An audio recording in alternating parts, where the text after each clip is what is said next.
Hello, welcome to Rappler Talk. I'm Marites Vitug, and joining us is retired General Cesar Garcia Jr., National Security Advisor to President Noynoy Aquino, and former Director General of the National Intelligence Coordinating Agency.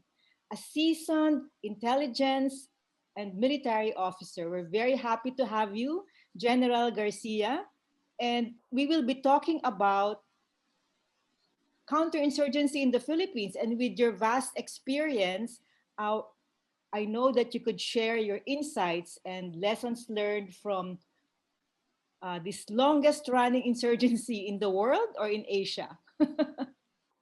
Hi, Marites. Good Thank evening you, to you. sir. Yes. Uh, Sir, it's been more than 50 years of counterinsurgency and government and communist forces fighting each other. Can we say that the government has achieved a decisive victory over the communist insurgents? Um, Let me define first what is decisive victory. Okay. You know, to me, decisive victory is when you have arrived at a negotiated political settlement of the armed conflict. That is when it becomes decisive.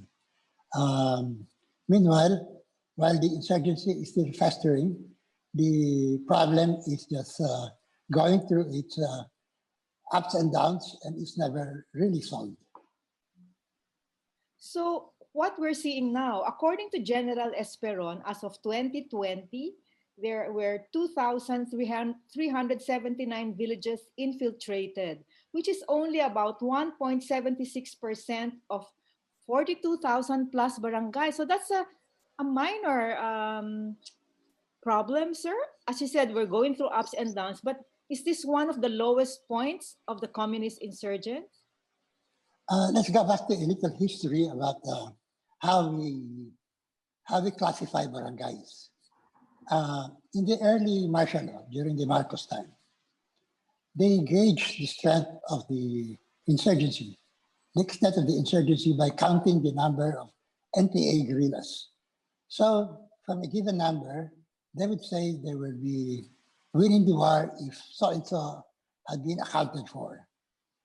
The problem was that from a given number, and as years went by, we kept on reducing, deducting from that number the number of NPAs captured, surrendered, or killed, until finally we had arrived at the number zero. This was ridiculous because clearly there was clashes going on all over the country, and many of our villages became under the influence of the insurgents. So back in 1980, 81, thereabouts, we proposed another method of assessing the insurgency problem. That was when we decided to introduce the so-called barangay survey in the process, wherein we classified barangays into either influenced or infiltrated, but both of them classified as affected in those varying degrees. By 1986, we estimated them in a very crude way at that time that about 20 to 30% of our barangays were already affected by insurgency, either influenced or infiltrated. But I must again add that at the time, our methodology was rather crude. So I personally suspect that it could have been higher than that, between 30 to 40%, right? Probably on the farther end of closer to 40%. So clearly at the time, we were we were losing the war. And it was about that time that many officers arrived at the conclusion that the problem was Marcos. He was the number one recruiter of the NPA, and that the solution to the problem was a massive dose of democracy. And so that's what happened. That's how RAM came about. That's how EDSA came about. And true enough, after EDSA, when there was an overdose of democracy, when the democratic institutions were restored, the United Front activities of the insurgency all but collapsed. In addition, at about the time, the government arrived at a new way of addressing the military problem military aspect of the problem. We developed a new campaign plan called Lambat Bitag, which targeted not only the NPA guerrillas through their guerrilla fronts, but also to the barangays. The effort then was to influence the barangays through special operations teams, SOTs.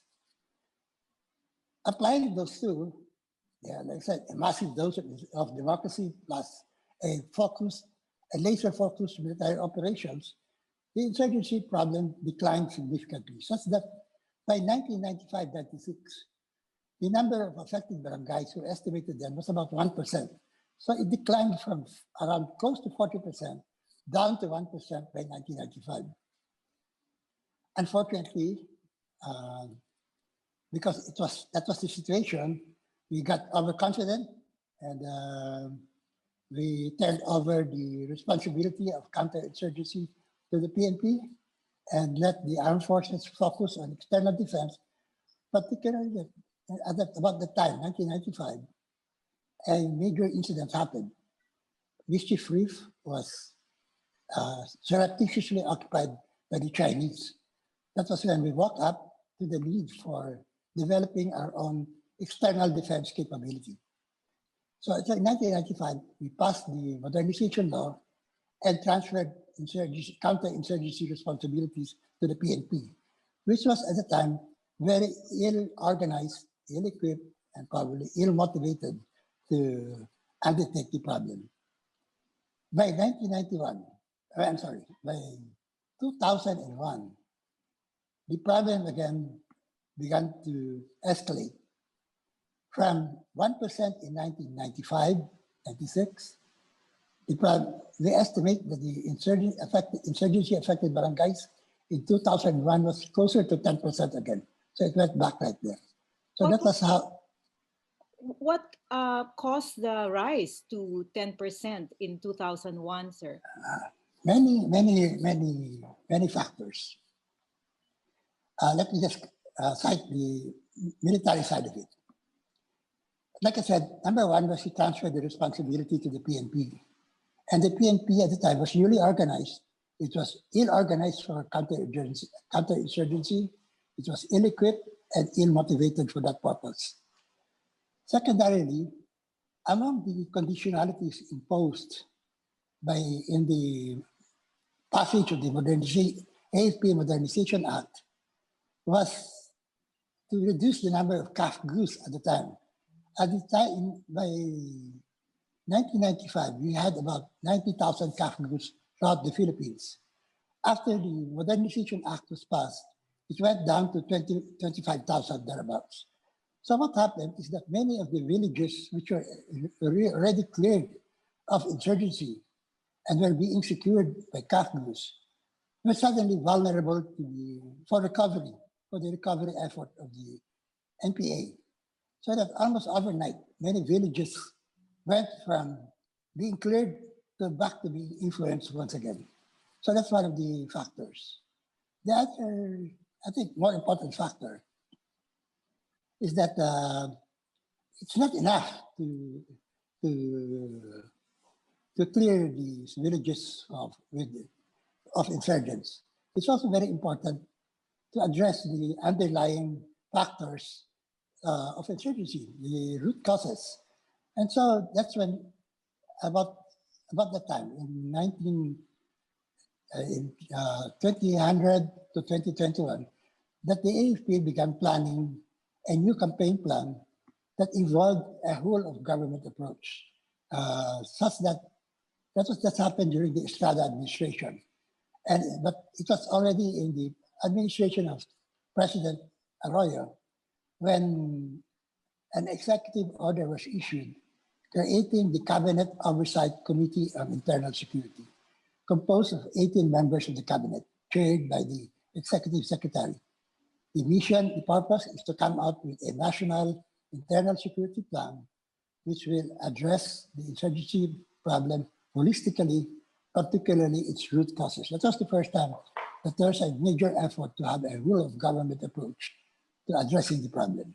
So do we still have that whole of nation approach from under Gloria Arroyo's time? Was it carried over to succeeding governments? Yes, it was in varying degrees. Unlike in the President Arroyo's time, when the executive secretary was the chairman, and he had a whole slew of cabinet members as members of the committee. Succeeding government um, uh, did not create such a mechanism. Instead, like in the case of President Aquino, the cabinet cluster on security was the one supervising the counterinsurgency program with with the peace process as the as the primary method of resolving the issue. So the whole of nation approach continued until President Noynoy Aquino. And currently, is this still being carried out, the whole of nation approach?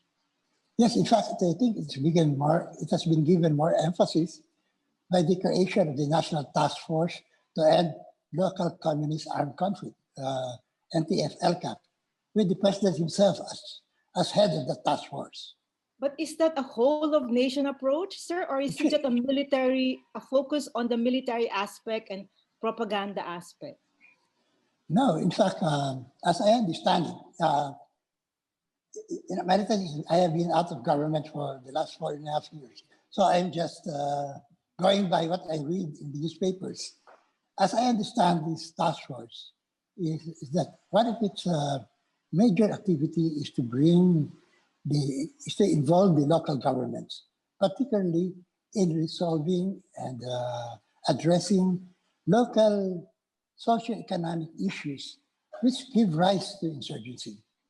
And I think it has the added advantage of having the president as the head of the task force, because resources are now generously given down the line. I think there was an issue about the budget, but if the budget is used properly and it really flows down all the way to those affected villages, that will really significantly impact on the problem. But we're seeing, sir, apparently we're seeing an emphasis on, red tagging, on targeting student activists, perceived critics of government, instead maybe of the development side, the addressing the root of the problem. Is that your assessment, or you see it differently? Again, I'm being guided by what I know at the time when I was still in government. I am not privy to what information the current head of the security team are aware of. But sir, they have 16 billion pesos in budget, no? The National Task Force to End the Local Communist Armed Conflict. And as you said, if these resources were applied to addressing the roots of the problem, then it may be successfully lead to the decline of the communist insurgency. Yes, that's right. Because one of the problems before was that whenever we try to address the root causes at the macro level, like we try to reduce poverty. Of course, if you can reduce poverty significantly, that will definitely impact on the problem, the insurgency problem. But that is not laser focused. But this the new task force, I think has all the capability and the mandate to really funnel those resources directly to the affected barangays, which is important. Now you asked me again about red tagging. I was asked the same question in an interview several days back.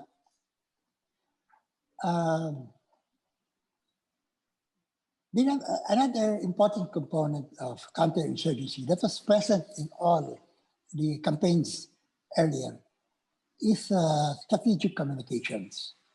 The importance of strategic communications is to make sure it's really principally alliance building. building an alliance around the effort to isolate, politically isolate the insurgents.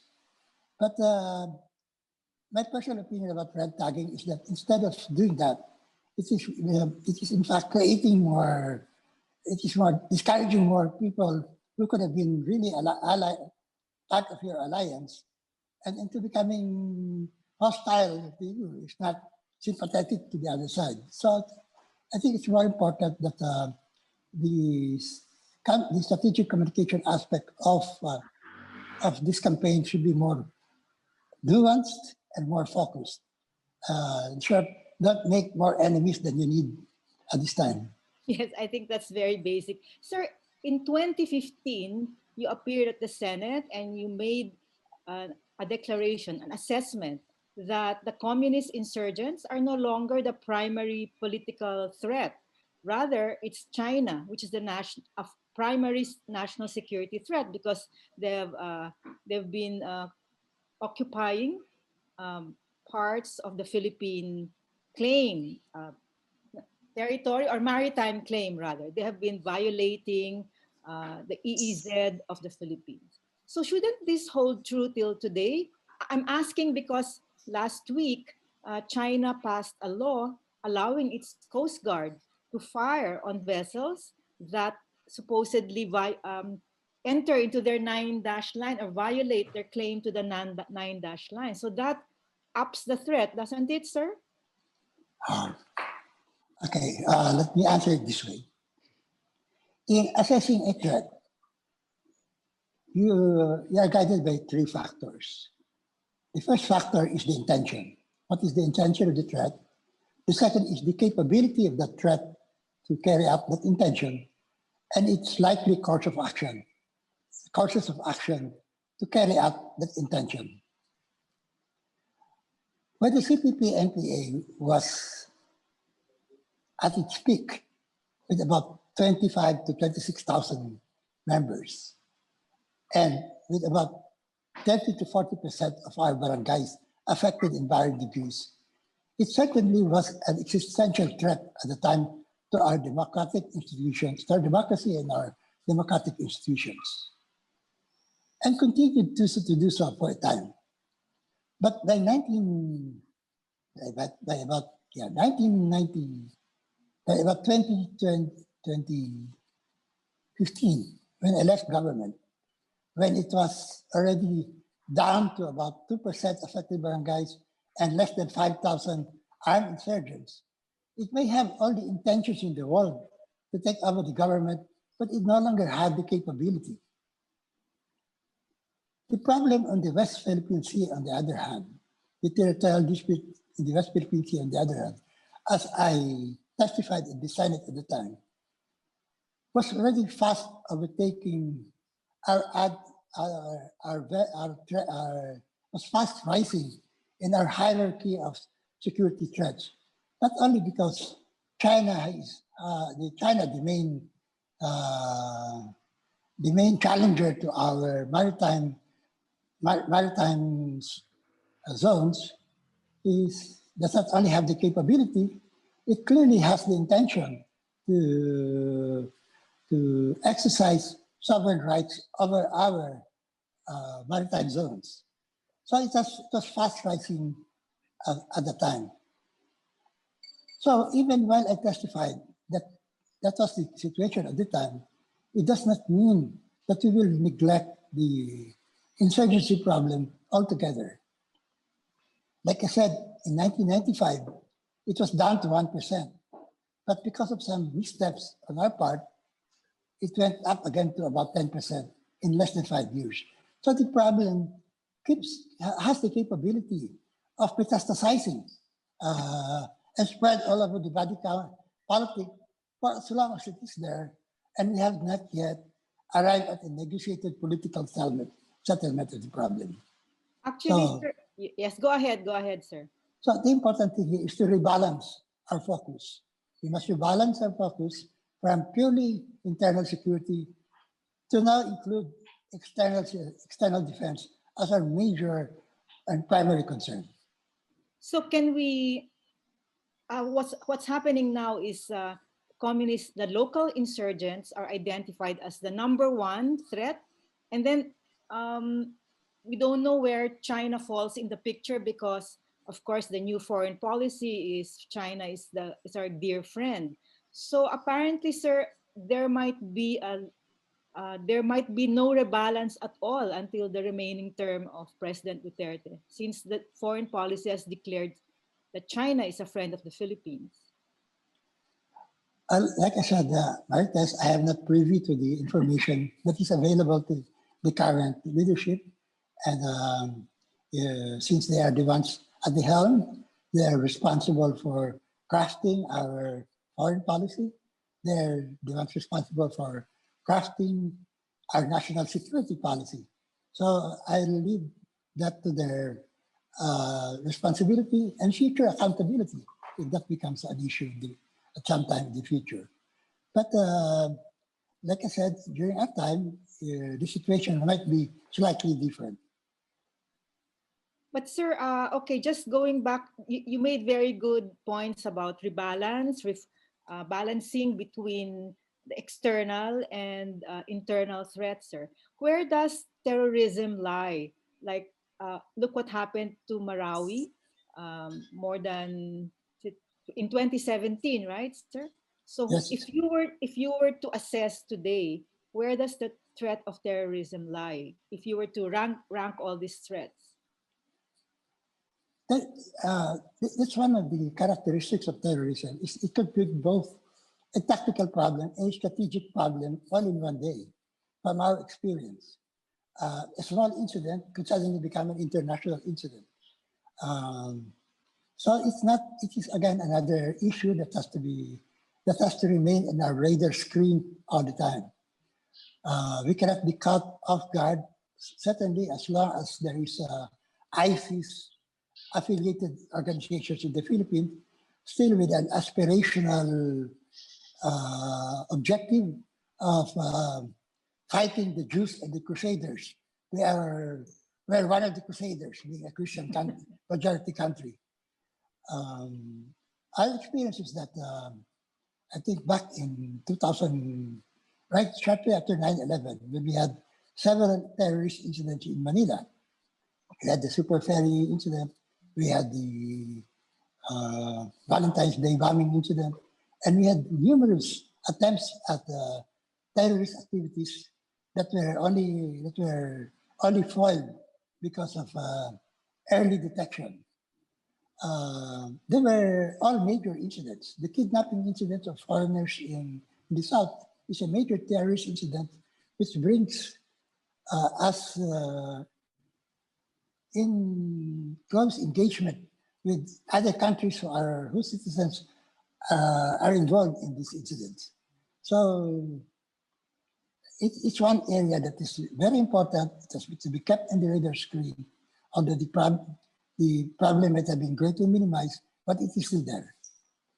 Okay, sir, thank you so much. I have a number of takeaways from this interview. Number one, so the need for strategic communications, as you said, then to rebalance the focus, and also to keep the terrorists always on the radar screen. Sir, but if you were asked to give advice, this is my final question. If you were asked to advise your counterpart, General Esperon, today, about achieving a decisive victory over the communists, what would you tell him? Honestly, I think the peace process is still an important component because that's the only way you can truly put a closure to this problem, to arrive at a political settlement. So don't abandon the peace process. It should always be in the forefront of it should be always included in your campaign plan. Thank you, sir. With that on that note, I'd like to say goodbye to our viewers and listeners. And thank you so much, General Garcia. As always, you have shared very substantial insights. And we hope to talk to you again and continue this conversation. Thank you and good day. Thank you for having me.